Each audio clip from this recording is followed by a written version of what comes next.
Good morning, Askari. The team are out killing some alien plants today, so we thought we'd bring you along and show you what we were up to and introduce you to some of the plants. For those of you who have been with us, you'll know this is one of the most important jobs we do here on the reserve. An alien plant is basically considered as one that doesn't belong here. It's not in its geographical range. Perhaps it doesn't belong in this part of South Africa, maybe not even on the continent of Africa. And the alien plants are very damaging to the environment here for lots of different reasons. They often compete with indigenous species. They often steal water that those species need, take up space, maybe increase the risk of disasters like fire as well. So like I say, one of the most important things we do to remove those plants, and actually every plant that we're going to show you this morning is put into a specific category by the government, which are category 1B plants, which means that actually legally if you have them on your property you do need to remove them. So we're going to introduce you to some of those plants, look at the ways that we kill them. They estimate that about 10% of South Africa's land mass is currently covered by alien plants. So we've definitely got lots of work to do. So morning everyone, just before we get started, I think it's worth that we just quickly cover the difference between alien plants and invasive plants. So alien plants, as Katie has mentioned already, alien plants being from an exotic origin, whereas invasive plants are more of pioneering species, where they grow much faster due to the fact that they outcompete other species because there are no natural enemies in the area. They also don't have natural predators, and things like diseases don't usually cover them, where other indigenous species usually get affected by them. Alright guys, so here what we're looking at here is known as a mimosa plant, also known as a giant sensitive plant.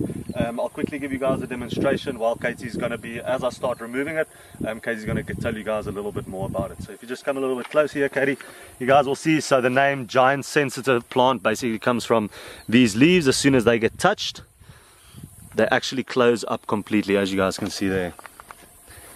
So this mimosa plant originates in Brazil, so doesn't belong on the continent of Africa at all.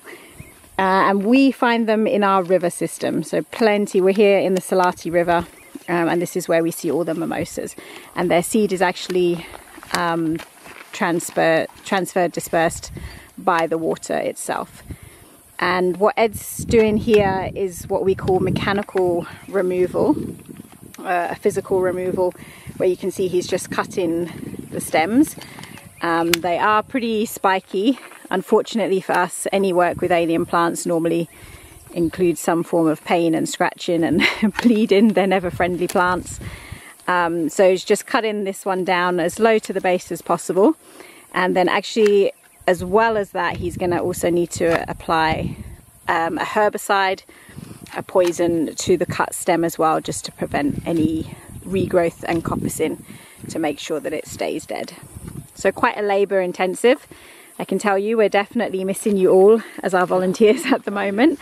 Obviously we'd normally have a team of 10 of us marching down the river here.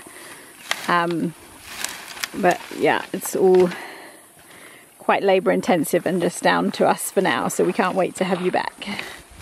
Okay, so he's exposed the cut stems here, and that's what will be painted with the herbicide. Okay, so our next plant that we're tackling today is called a lantana. This one was actually brought on purpose to South Africa from Central America, and that was because it's used as an ornament in gardens. So you can see the flower here, supposedly very pretty and nice to have in your garden, and that's how it ended up in South Africa. This is actually one of the most widespread terrestrial alien plants, invasives in Africa. So plenty of it to get rid of. Yeah, so as you guys can see there, Katie's using a saw, which is one of our tools that we make use of to get rid of. Earlier we used the shears, and then also having a closer look here, like we mentioned, like Katie mentioned, it is widespread, and that is basically due to these seeds, which is widely fed on by rodents and birds, and then obviously as they defecate that out, it is quite easily just to disperse due to the fact that they are pioneering species. There's not too many uses for the lantana plant. It is also widely used just to make something like a crate for carrying chicken, which very often isn't enough of a reason for, or doesn't outcompete the reason that it is actually a major negative plant. They do, due to the fact that they are so widespread, they basically practice something known as alleliopathy. So alleliopathy basically just meaning due to the leaves dropping down onto the floor, it very often actually just poisons the soil, preventing any other plant species from growing in that area, and that generally leads to soil erosion, which is, if there's enough water coming through an area, it actually takes away the topsoil and erodes away those areas, and very often taking along with it the nutrients, preventing any other species from growing there. So as you can see, Katie's going quite well there. Already have removed quite a few of them, and as you can see, there's actually quite a few bushes here.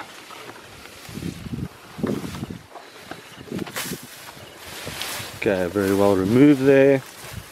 One last one. And then we're ready for the poison. Right.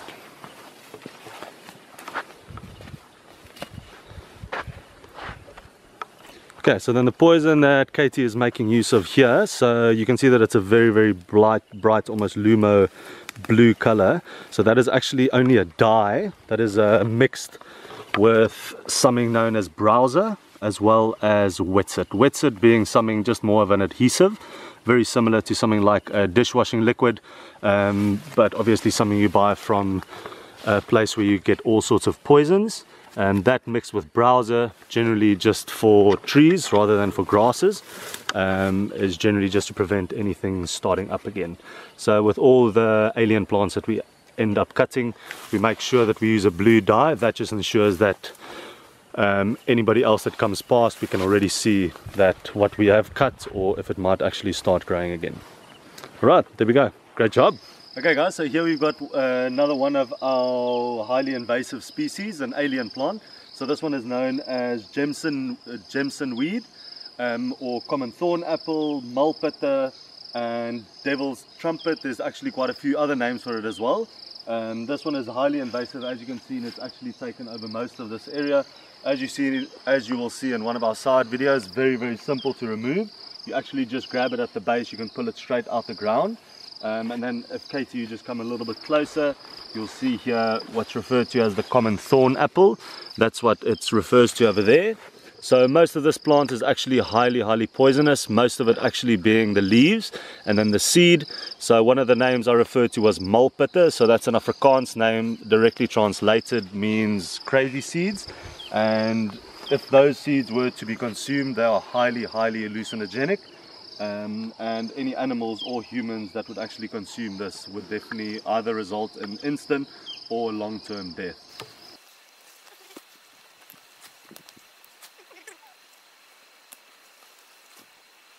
Okay, so here's our next alien plant. This one is called a prickly pear, and this originates in South America, doesn't belong in Africa.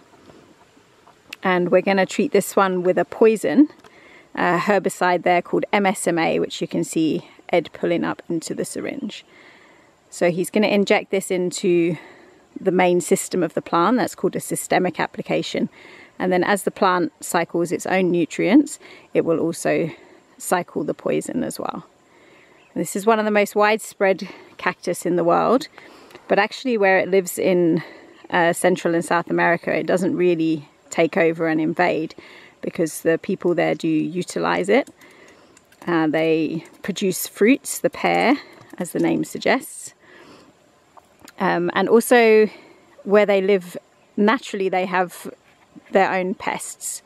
So there's something called a cochineal beetle, and also a type of weevil that were in South America, they naturally target these plants and keep them in check. So you can see Ed is just going to aim his syringe to the top there. It's quite important not to use the same mechanical control that we have done for other plants, because if you can see all the very small spines here on the cactus, they actually have the potential to make brand new plants. So the more you move this plant, if you were to cut it and make it fall over or even drag it to a new location, what you're actually doing is just spreading those seeds. So we literally just kill them in situ. You can see each different leaf gets an injection of a few mils of herbicide, and then we just leave it here and it's gonna dry up and turn white and die. The very, very big ones you do sometimes need to come back just for a further treatment, but this is quite a nice small one, so just this one dose should kill it.